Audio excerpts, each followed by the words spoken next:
Muito bom dia a todos. Declaro aberta esta sessão de julgamento do Tribunal Pleno do Tribunal Regional Eleitoral do Rio Grande do Sul e saúdo os eminentes colegas, desembargador Armínio da Rosa, desembargador Silvio Moraes, desembargador Gerson Fischmann, desembargador Gustavo Diefenteller, desembargador Thompson Flores e desembargador Amadeu Butelli.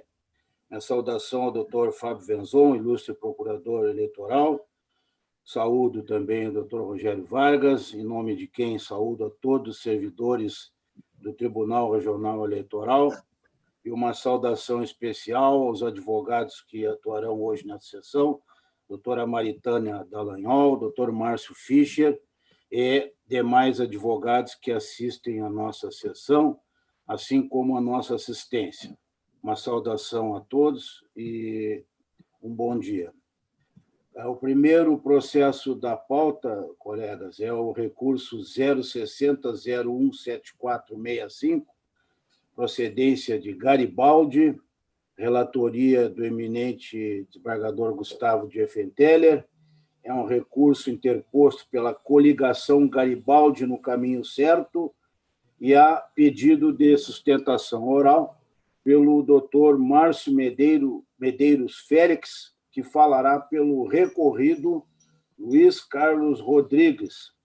Passo a palavra ao eminente relator para a sua manifestação inicial. Excelentíssimo senhor presidente, excelentíssimos demais colegas integrantes da corte, excelentíssimo doutor Fábio Venzon, procurador regional eleitoral, excelentíssima doutora Maritânia Dallagnol, excelentíssimo doutor Márcio Félix, doutor Rogério Vargas, nosso secretário judiciário e secretário da sessão, estimados servidores do TRE, e uma saudação especialíssima a todos aqueles que assistem à nossa sessão. Eminente presidente, eu me permitiria consultar o doutor Márcio Félix sobre o seu interesse em manter a sustentação oral, muito embora, é claro, nos daria muito prazer ouvi-lo, e faço isso dizendo que o meu voto está alinhado ao parecer do Procurador Regional Eleitoral e aos interesses do recorrido. Senhor presidente, demais julgadores, servidores, doutora Maritânia, desembargador relator, eu abro mão da sustentação considerando a sua manifestação. Muito bem, muito obrigado. Doutor Fábio Venzon, por gentileza. Da mesma forma, na verdade, nosso parecer é pelo desprovimento do recurso, né? Então, também não há necessidade. Perfeitamente. Então, a palavra com o eminente relator apenas para manifestação do final do seu voto. Pois não, senhor presidente, eu estou efetivamente negando o provimento ao recurso, mantendo a sentença e o registro de candidatura do interessado, do recorrido, já que se trata de uma mera participação num ato de inauguração, sem qualquer participação, um mero comparecimento, sem qualquer participação ativa. Então, não há suposta infringência ao artigo 77 da Lei 9.504, segundo se apura dos autos. Nesse sentido, então, eu estou negando o provimento ao recurso, senhor presidente. Muito bem. Observo na rede aqui que todos os demais julgadores votaram no mesmo sentido do voto do eminente relator, e eu, então, consulto se algum dos colegas deseja fazer qualquer acréscimo ou manifestação de voto. Não havendo, então, o recurso 060-017465 de Garibaldi, a unanimidade negaram o provimento.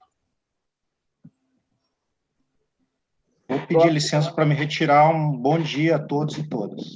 Bom dia, doutor Márcio. Bom trabalho, senhor. Próximo é o recurso 060-019044, procedência de Mostardas.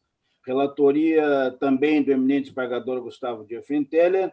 É um recurso interposto pelo Ministério Público e tendo como recorrido Marne Mateus Vitorino de Souza, inclusive com pedido de sustentação oral pela ilustre advogada doutora Maritânia Dallagnol. Consulto a doutora Maritânia se concorda com a dispensa do relatório. Sim, desembargador.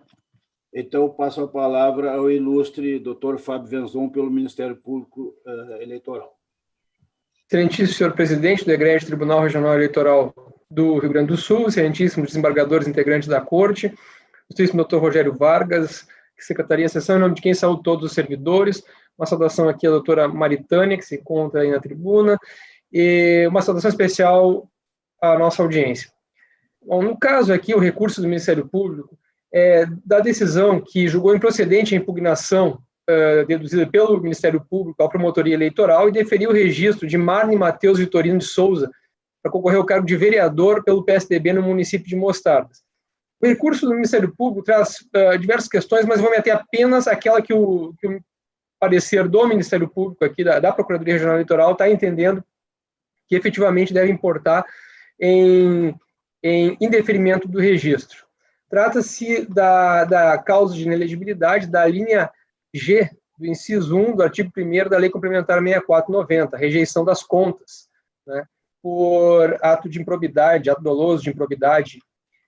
Neste caso, esse caso aqui se semelha muito, inclusive, a um outro processo que até ontem estava fazendo contra-razões em recurso especial, esse outro processo, que a Corte indeferiu o registro, manteve ou indeferiu, não recordo se naquele momento já havia registro indeferido, mas, enfim, o entendimento da Corte naquele processo foi que a violação ao artigo 42 da Lei de Responsabilidade Fiscal, exatamente aquele dispositivo que determina que não pode haver gastos nos 2 últimos quadrimestres do mandato, gastos que vão ser repassados para a gestão posterior, né? Então, naquele caso era exatamente a mesma coisa, trata-se do processo 0600-319, dígito 62, né? Naquele caso era exatamente a mesma situação, ou seja, gastos excessivos no final do mandato, com violação ao artigo 42 da Lei de Responsabilidade Fiscal. E também, inclusive, no mesmo exercício 2012, o ano de 2012, mesma coisa desse processo aqui. Sendo que nesse processo, eu acho que até tem peculiaridades que são até mais graves, porque aqui soma-se a isso as questões envolvendo a educação do município, né? O descaso com a educação do município.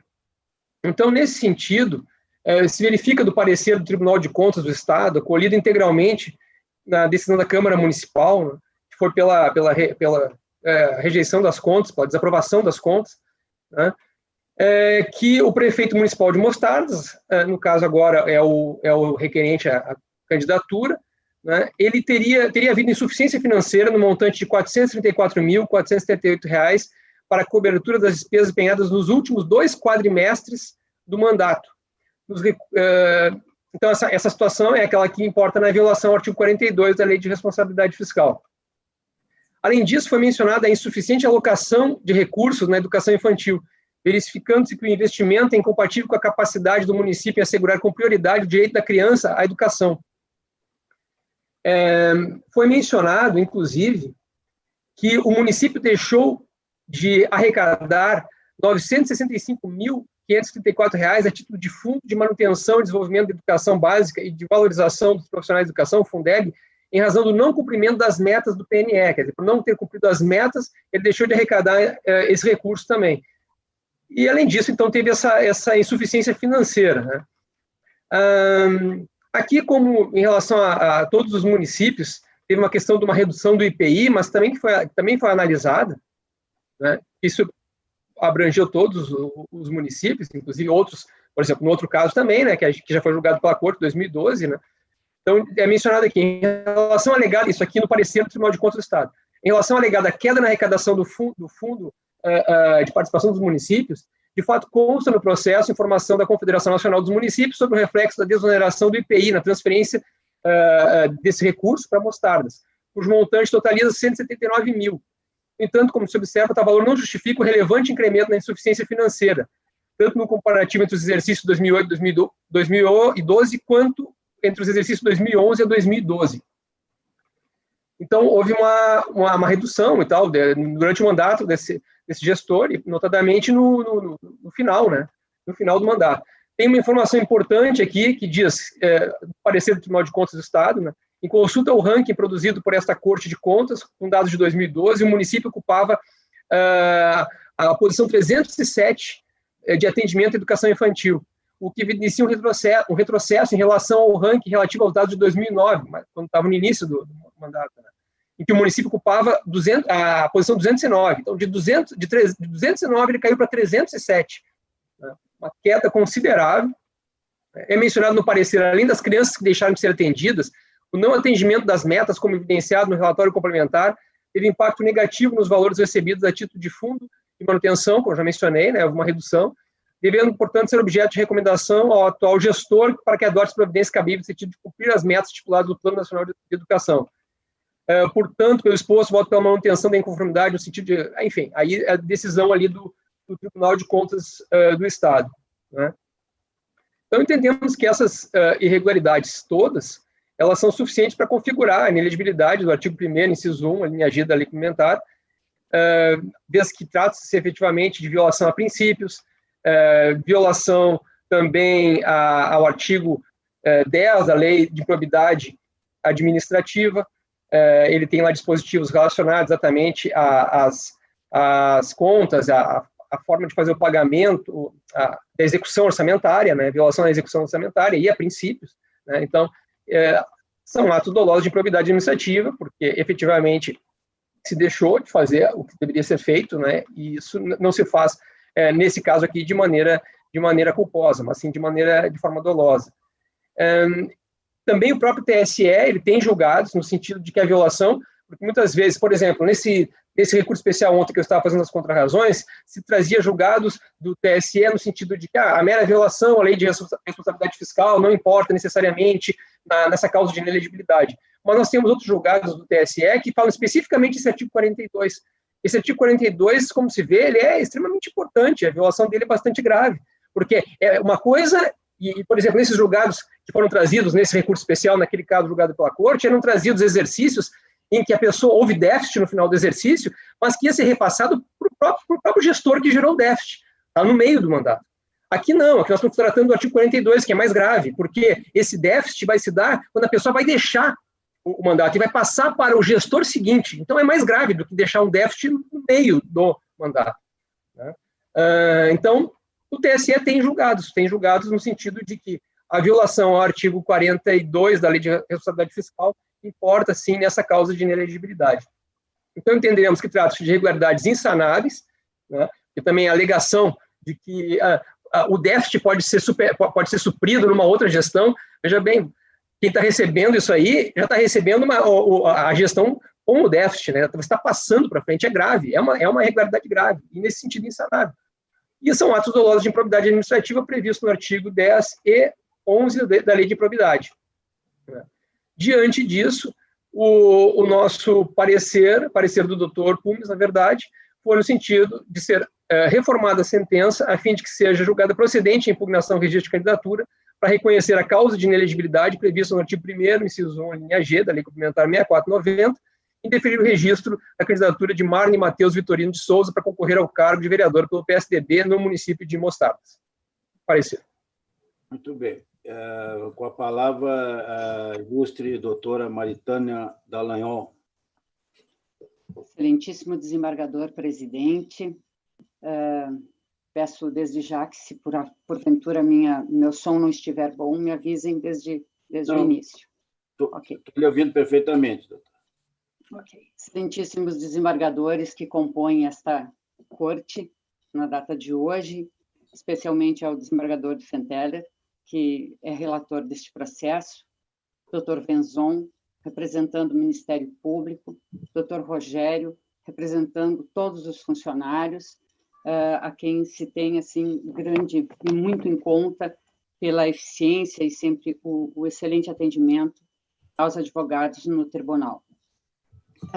Excelências, o Ministério Público situou a situação específica da desaprovação dessas contas. Marne foi prefeito no município de 2009 e 2012, e estas contas dizem respeito a 2012. O Tribunal de Contas exarou parecer pela desaprovação e pontuou 3 itens nesse seu parecer. O primeiro, de que teria havido, então, um excesso de empenhos em relação a dotação orçamentária, né? Nesse ponto, veja bem, essa discrepância, esse déficit de que se fala em 2012, ele foi de 1,76% do orçamento. Ele representou este percentual mínimo, um percentual incapaz de gerar, de fato, um desequilíbrio nas contas do município. E ele tinha justificativa, como já foi dito, 2012 foi um ano em que houve queda de arrecadação orçamentária para todos os municípios, e não foi diferente com o município de Mostardas. O outro ponto, Excelências, foi a entrega com atraso de um dia do relatório de gestão fiscal. E o terceiro item foi uma suposta insuficiência de dotação ou de alocação de recursos na educação infantil do município em relação às metas nacionais. Note-se, Excelência, que no contexto da decisão do Tribunal de Contas, esses fatos são referidos sem qualquer referência a um ato doloso, um ato qualquer de conduta própria do gestor. Por quê, Excelências? Uma administração não se faz de uma pessoa, e todas essas circunstâncias, elas têm secretários, tem órgãos próprios do município que atuam, e tem o gestor, que pode ter decidido por uma insuficiência ou não, e isso é matéria de prova. E essa decisão não traz nada nesse sentido. Já o gestor demonstrou que ele tinha uma previsão orçamentária que não foi cumprida, e só por isso essa insuficiência, de fato, ocorreu. Na questão da educação infantil, que é o ponto tratado no recurso, o único ponto tratado efetivamente no recurso do Ministério Público, a questão diz aqui não com a aplicação ou com a não aplicação dos 25% na educação conforme previsão constitucional, porque esta sim seria insanável conforme inúmeras jurisprudências desta Corte e do TSE. O município aplicou 27,5% na educação no município. Aqui, este ponto, Excelências, ele diz com a previsão de metas de atendimento de crianças entre 0 e 6 anos. Para Vossas Excelências terem uma ideia, e eu pontuei isso nos memoriais que foram endereçados a Vossas Excelências, esse plano de metas ele iniciou um debate nesse período no Congresso, e ele foi fixado como no sentido de estimular as administrações a cumprirem com 100% de atendimento de crianças de 0 a 6 anos em creches pré-escolares. Só que sequer existiam locais para abrigar essas crianças. E em Mostarda não era diferente. Marne, na sua gestão, buscou recursos e construiu a escola de pré-infância, né? Que atenderia essa demanda, que se concluiu em 2012. E essa escola passou a absorver uma demanda dessa educação infantil no ano de 2013. Portanto, ato do gestor, demonstrando que ele agiu para cumprir metas. Mas essa meta sequer era exigível em 2012, Excelências, porque o Plano Nacional de Educação Infantil, ele conduz essa meta para 2024.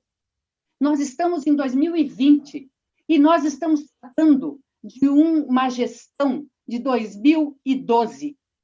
E mais, essa meta está a exigir 50% de crianças entre 0 e 3 anos nas escolas. Mostardas, Excelências, para quem conhece o estado do Rio Grande do Sul, nem preciso me alongar. Eu anotei porque é expressivo, tem 900 quilômetros de estradas vicinais. Essa estatística não diz quantas dessas crianças estão na área rural ou quantas estão na sede do município. E mais, é uma pequena falácia dizer que há um prejuízo pelo não recebimento do recurso pelo cumprimento das metas. porque, na verdade, ele é uma alocação de recursos que virá se tem as crianças lá para atender, mas ele é insuficiente. Esse recurso do Fundeb é apenas uma pequena parte. O município aporta, em relação a isso, um número significativo de recursos para esse atendimento. E, no caso de Mostardas, pela extensão e dificuldade do município, o município teria que arcar com grandes recursos para buscar essas crianças nas suas casas, em estradas difíceis, de areia, etc., para trazê-las ao centro urbano com monitores, porque são crianças que não podem viajar sozinhas, ou acompanhadas de suas mães. Então, qual seria o benefício nesse sentido? É claro que é necessário que os gestores busquem isso, mas isso tem que ser compatível. Tanto é verdade, Excelências, que depois de 2012 foram preenchidas aqueles números de vagas da escola que foi construída no período de Marne, e mais nada foi feito no município, e não há qualquer apontamento. E não há por quê? Porque a meta não é exigida agora, a meta está para o futuro. Então, quanto a este ponto, Excelências, também não se vê.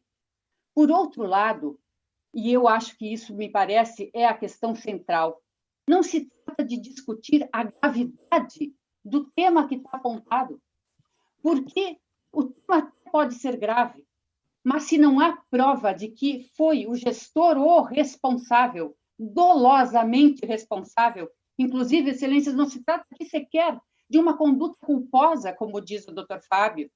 Aqui é necessário que seja dolo. Ele sabia, conhecia e decidiu fazer mesmo assim. Esta é a conduta dolosa, e isto é provado. Mas aqui, no caso, o candidato tem presunção de legitimidade quanto a esta candidatura. Sabem por quê, Excelências? Simples. Porque o único órgão legitimado para acioná-lo por improbidade administrativa, por ato doloso ou culposo, analisando esta decisão por ordem do próprio Tribunal de Contas do Estado, que enviou à Procuradoria-Geral de Justiça e encaminhou para o promotor público local, deu um parecer no sentido de que nenhuma destas hipóteses contidas nessa decisão ela se caracterizava como improbidade administrativa, seja culposa ou dolosa, e determinou o arquivamento. Mas não foi só o promotor da comarca, poderia-se dizer que isto poderia ser revisto. Não, ele foi analisado pelo Conselho do Ministério Público, que chancelou essa decisão em parecer muito adequado, onde ele diz que não há se falar de afronta à probidade administrativa. Evidente que cabe à Justiça Eleitoral analisar os aspectos que compõem a linha G, Excelências. Mas eu lhes pergunto, no caso de o único órgão legitimado para propor ação, tivesse proposto a ação, em qualquer caso, e tivesse ele uma ação de improbidade julgada procedente, Vossas Excelências decidiriam contrariamente a esta decisão da Justiça Comum, que entendeu que um desses apontamentos fosse ele como improbidade, Excelência? Portanto, e para encerrar, porque devo estar quase ao final do meu tempo... Sim, já esgotou. Então, e só para concluir, Excelências, o órgão legitimado disse que não há improbidade. E da mesma forma como a Justiça Eleitoral acata uma decisão da Justiça Comum para impugnar, nós dizemos o mesmo.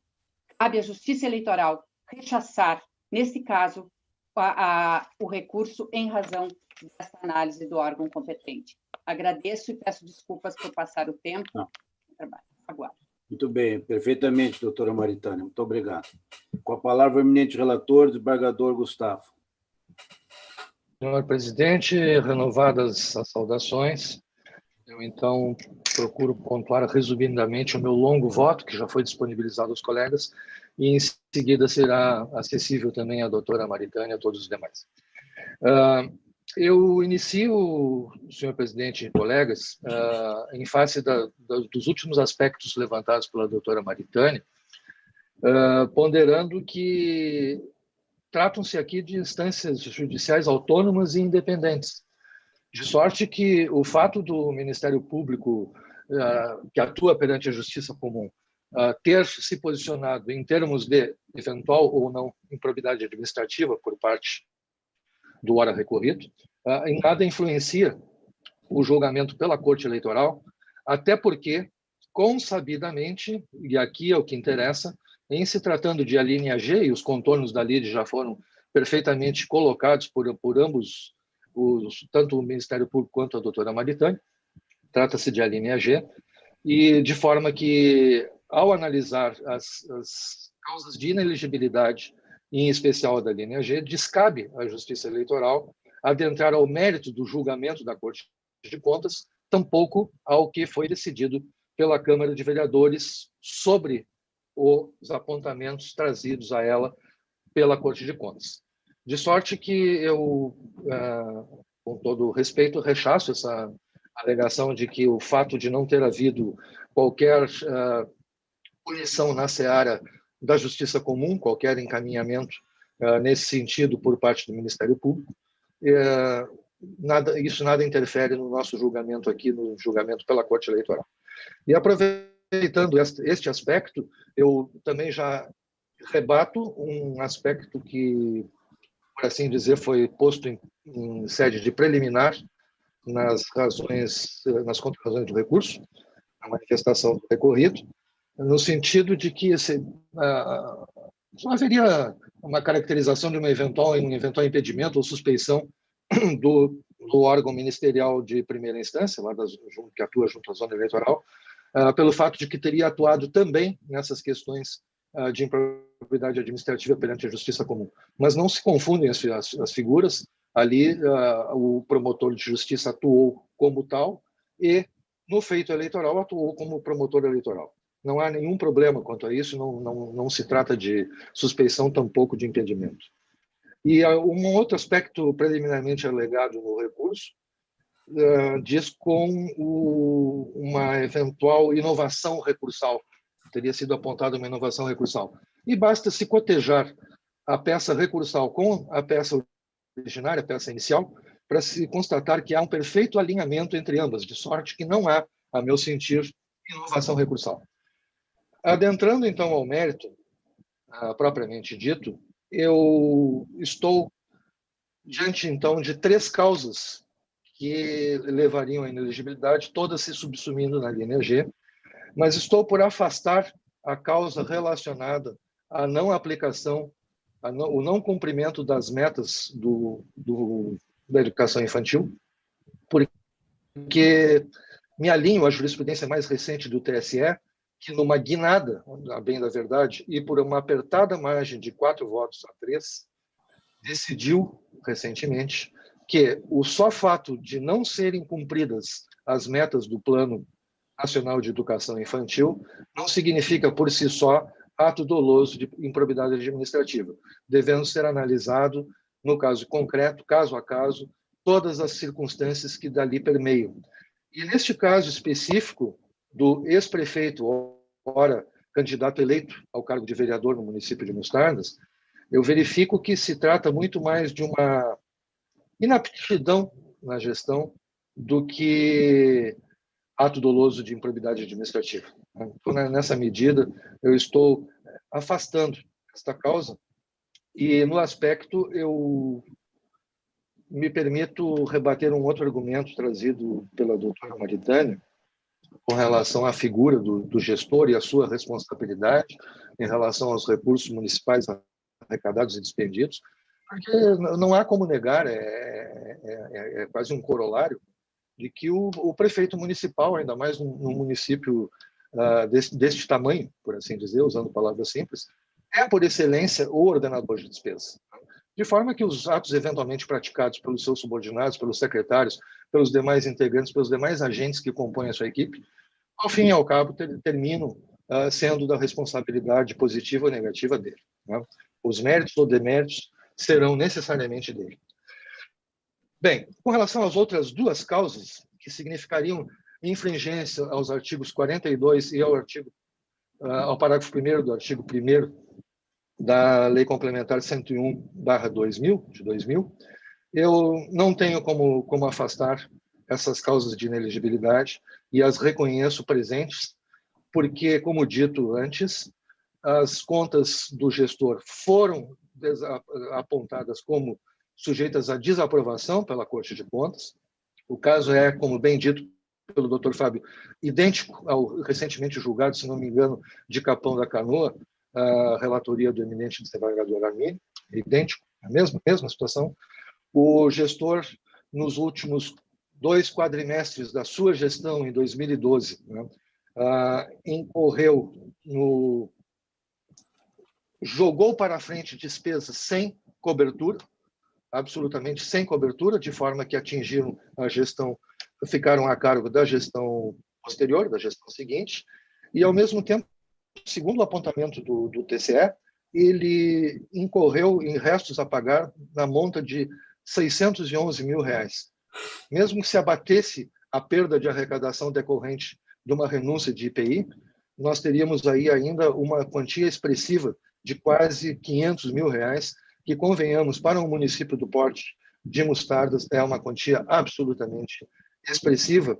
E, como bem dito pelo desembargador Arminio naquele outro julgamento, a que me referi há pouco, desimporta-se o montante em termos absolutos, é enorme ou é pequeno, a verdade é que nós estamos diante de recursos públicos e, desta forma, tem que ser encarados e assim deve se encaminhar a nossa análise. Então, não havia insuficiência de recursos financeiros ao término da gestão anterior à do recorrido, e houve insuficiência de recursos financeiros da prefeitura, do município, ao término da sua gestão, jogando para o próximo gestor a responsabilidade pelo cumprimento dessas obrigações.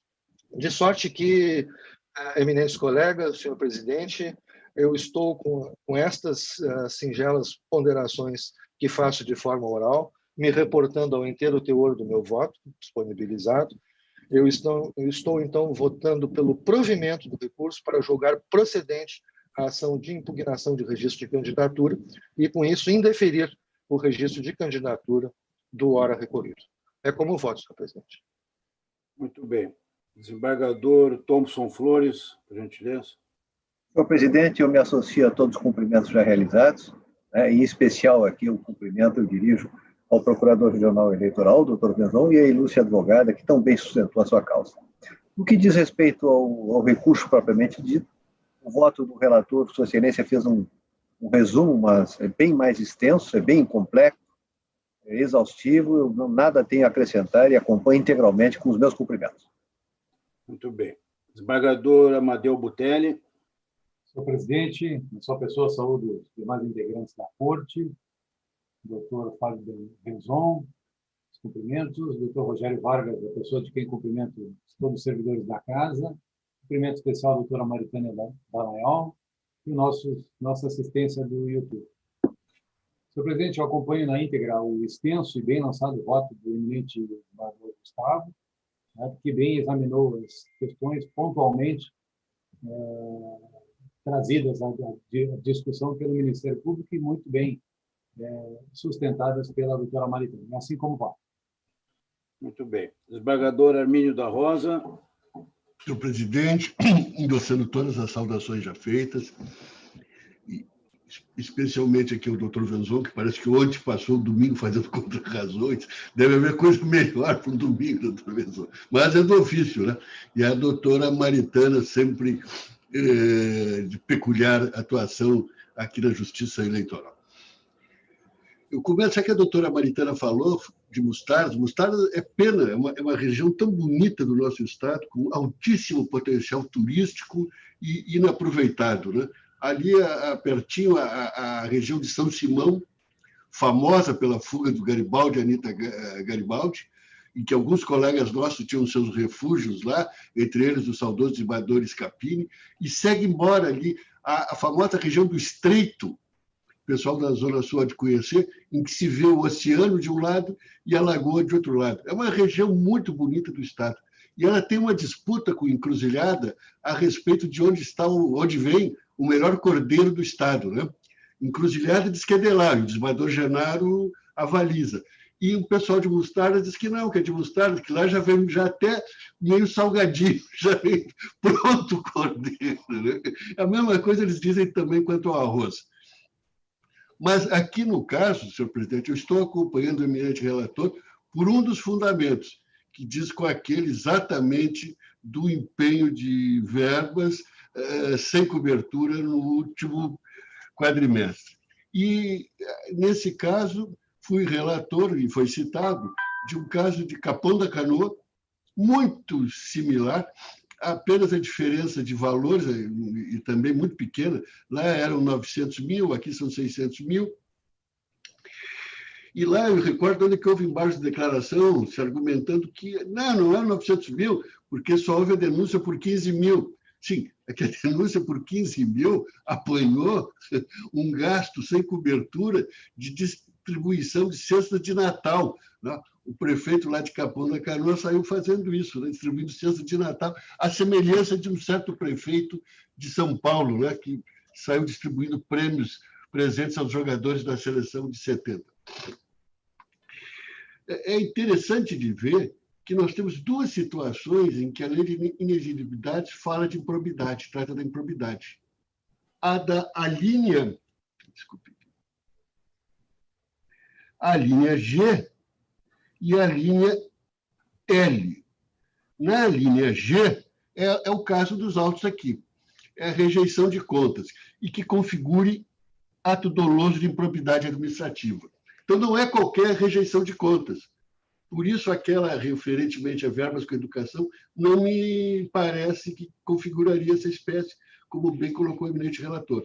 Mas já essa de infração ao artigo 42 da LF, não. E é dolosa, não precisa dolo específico, basta dolo genérico aqui. E aqui a improbidade, como tem destacado, a sua definição toca à justiça eleitoral.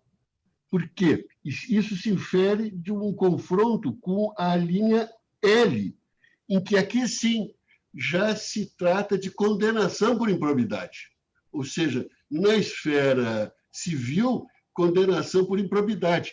E aparece aqui o conhecido debate se essa condenação por improbidade tem que reunir a lesão ao patrimônio e é o problema ali do também ao enriquecimento indevido.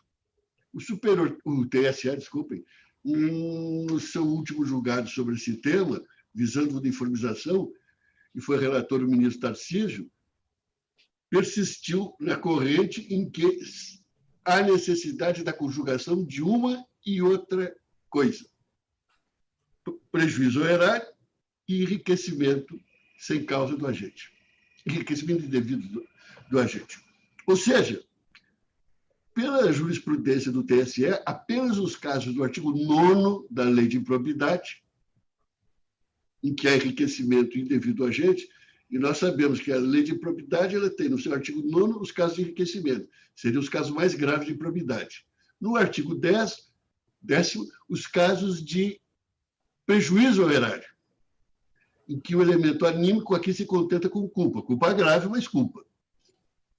E, por fim, aquelas infrações formais de improbidade, violação a princípios que estão no artigo 11, né? Em que aqui se reclama também no artigo 11 o dolo e também aqui dolo genérico.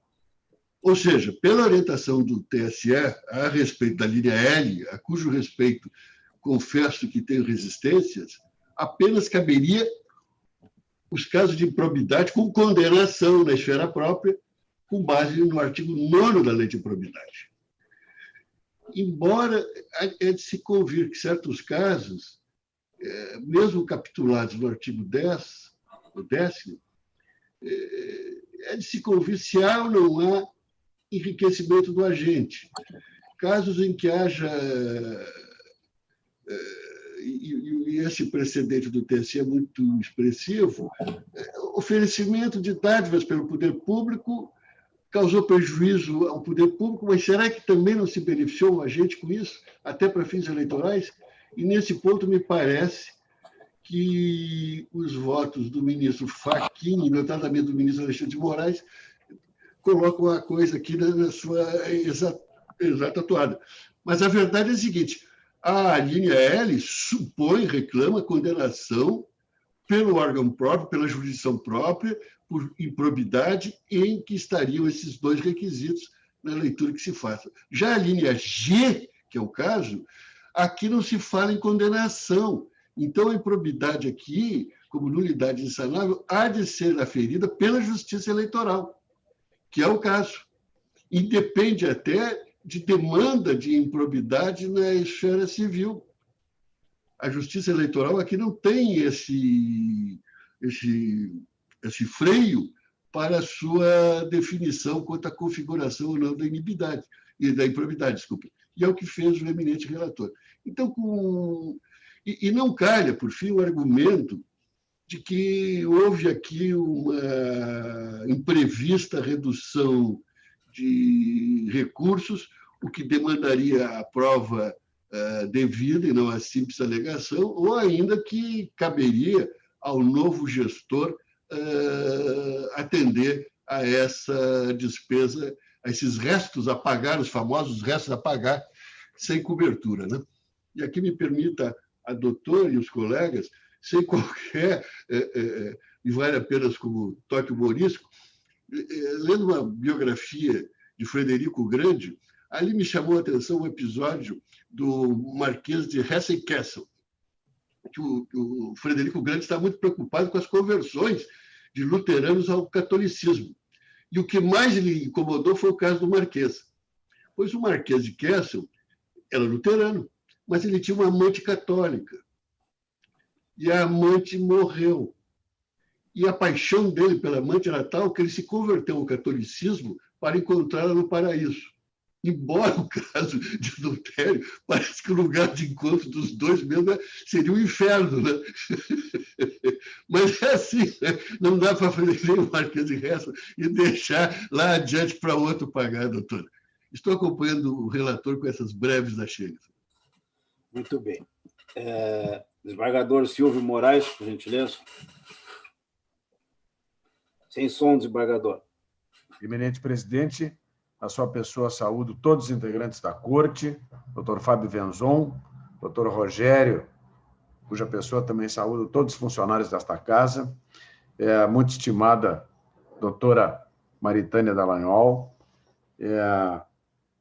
nossos ouvintes, eu li atentamente e ouvi atentamente o voto do eminente relator após a manifestação sempre oportuna e sempre muito eficiente da doutora Maritânia, que sempre dá orgulho à classe dos advogados quando vem sustentar neste tribunal, e também, evidentemente, refletir sobre as sempre ponderadas manifestações do nosso desembargador Abreu Lima, e realmente entendo que devo acompanhar, como estou fazendo, o voto do eminente relator. Então, sem maiores delongas, porque convencido do acerto da decisão do relator, com os acréscimos já trazidos pelos que me antecederam, eu estou acompanhando o eminente relator. Muito bem. Desembargador Gerson Fischmann. Senhor presidente, subscrevendo todas as saudações já feitas, eu adianto que, em especial, apenas destacar não só o trabalho já costumeiro de excelência do Dr. Fábio Venzon, mas também a sustentação da doutora Maritânia. Impressionou-me sobremodo, e não fora a decisão por 4-3 destacada do relator do TSE, eu igual afastaria a questão do problema da escolaridade infantil pelos aspectos muito bem colocados pela doutora Maritânia, no sentido da extensão do município, das dificuldades, que bem ou mal o gestor fez uma escola. Então, isso são dados que a gente aqui deve realmente avaliar. Mas, de qualquer maneira, não vejo por aí, então, apenas propriamente uma inaptidão. São circunstâncias daquela gestão. Mas, de qualquer modo, né, adianto também que o voto do eminente relator foi muito preciso. Realmente é inafastável a questão, quando entra na desobediência à lei de responsabilidade fiscal, a questão dos 2 últimos quadriênios, e essa casa sim tem se posicionado, de modo que, com esses pequenos comentários, e mais uma vez cumprimentando, e faço coro às palavras do doutor Silvio, que a doutora Maritânia sempre nos traz aqui uma excelente contribuição e nos orgulha, né, pela advocacia em geral do eleitoral, que é de excelente nível. Mas, nesse modo, estou acompanhando integralmente o voto do eminente relator. Muito bem. Então, proclamando o resultado, 060, 01, 90, 44, a unanimidade deram provimento ao recurso a fim de julgar procedente a ação de impugnação e indeferir o registro de candidatura de Marne Mateus Vitorino de Souza, com fundamento no artigo 1º, inciso 1, a linha G da Lei Complementar 6490. Publicação do acórdão na próxima sessão.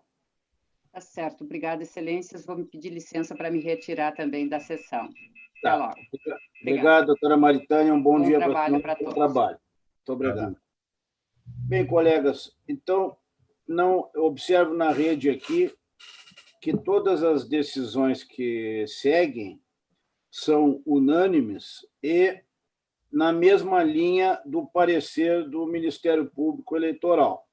De modo, então, que dentro da nossa sistemática, eu vou proclamando os resultados e, obviamente, que fica ressalvado que o respectivo relator ou os colegas, ou até mesmo o Ministério Público, o doutor Fábio Venzon, poderão, a qualquer momento, pedir qualquer destaque. Então, o próximo é o recurso 060-0699, de Cerro Largo, a unanimidade negaram provimento. Recurso 060-036254, de Encantado, a unanimidade deram provimento ao recurso a fim de julgar improcedente a ação de investigação judicial eleitoral. O próximo é o recurso 060-041597, de Canguçu. A unanimidade julgaram extinto o processo sem resolução de mérito, forte no 485, inciso 6 do CPC. O próximo é o recurso 060-0888/04, de Bento Gonçalves. A unanimidade não conheceram. O próximo é o recurso 060-0285-13, de Imbé. A unanimidade acolheram parcialmente os embargos de declaração a fim de corrigir erro material e indeferiram o pedido de atribuição de efeito infringente. Publicação do acórdão na próxima sessão. O recurso 060-045846, procedência Cachoeira do Sul, a unanimidade julgaram prejudicado o apelo por perda superveniente do interesse recursal. Recurso 060-0001/10, de Carlos Barbosa. A unanimidade deram provimento ao recurso ao efeito de julgar procedente a representação por doação acima do limite legal e condenar Daniela Luiza Jan ao pagamento de multa no valor de R$ 1.144,03, determinando a anotação no cadastro da eleitora da inelegibilidade decorrente da condenação por doação irregular.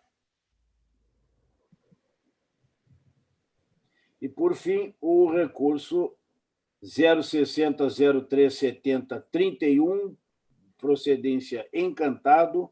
A unanimidade, afastadas as preliminares, deram provimento ao recurso para julgar improcedente a ação de investigação judicial eleitoral e afastar a imposição de multa. Bem, colegas, hoje não temos acórdãos para publicar da sessão seguinte, então, de modo que eu consulto os colegas se alguém tem qualquer manifestação, senão vamos encaminhar o encerramento da sessão. Não sei antes lembrar que a próxima sessão será nesta terça-feira, 15 de dezembro, às 14 horas. Então, agradeço a participação de todos, desejo um bom dia e um bom trabalho a todos, e até amanhã, se Deus quiser. Muito obrigado. Até amanhã. Bom dia.